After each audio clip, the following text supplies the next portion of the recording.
For at least a century, astronomers have been seeing and photographing lights and apparent structures on the moon. Only recently have the power of newer telescopes and manned spaceflight allowed us to see what may be structures and large moving objects on the surface of the moon. Richard Hoagland has examined hundreds of NASA photographs of both the moon and Mars, and he presents his own startling findings in his books and lectures. Richard is a friend of mine, and I consider him well worth listening to. Of course, heated arguments have raged over these photos, but we would like to present you with some of them to judge for yourself. To my knowledge, there is no question that something is going on the moon.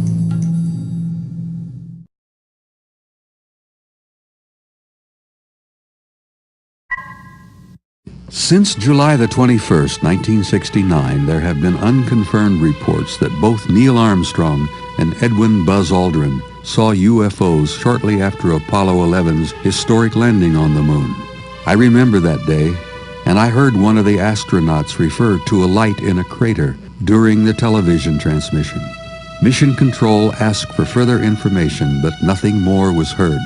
According to former NASA employee Otto Binder, unnamed radio hams with their own VHF recording facilities that bypassed NASA's censored broadcasting outlets picked up the following exchange.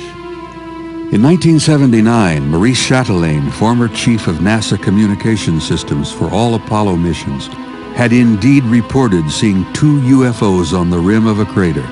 He said, "The encounter was common knowledge in NASA, but nobody talked about it until now." And according to another source, Dr. Alexander Katsantsev, Buzz Aldrin took color movie film of the UFOs from inside the module and continued filming them after he and Armstrong had gone outside. Dr. Katsantsev says Armstrong personally confirmed the story was true and stated that the CIA was behind the cover-up, but he refused to go into any further detail. Another professor who wishes to remain anonymous reports that he was engaged in a discussion with Neil Armstrong during a NASA symposium. Here is the text of their conversation. As you read it, let me say that these are unconfirmed reports. Maybe this event didn't happen, but maybe it did. And if it did, we would never know it.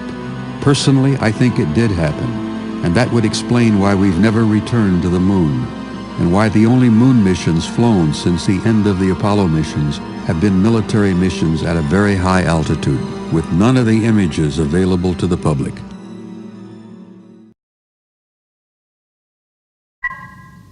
Here we have a shot of the far side of the moon taken from Lunar Orbiter in 1964.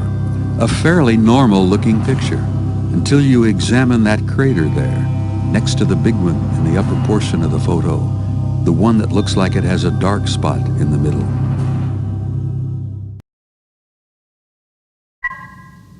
Everyone knows there is no wind or weather on the surface of the moon. So what makes these objects move over the apparently uneven terrain?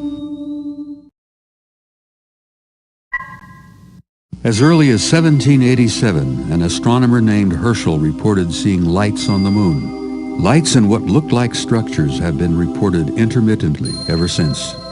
Here we have 3 views of the crater Hyginus. The crater's major feature is the Hyginus Rill, a 2-mile wide canyon-like feature that stretches across 130 miles of lunar surface.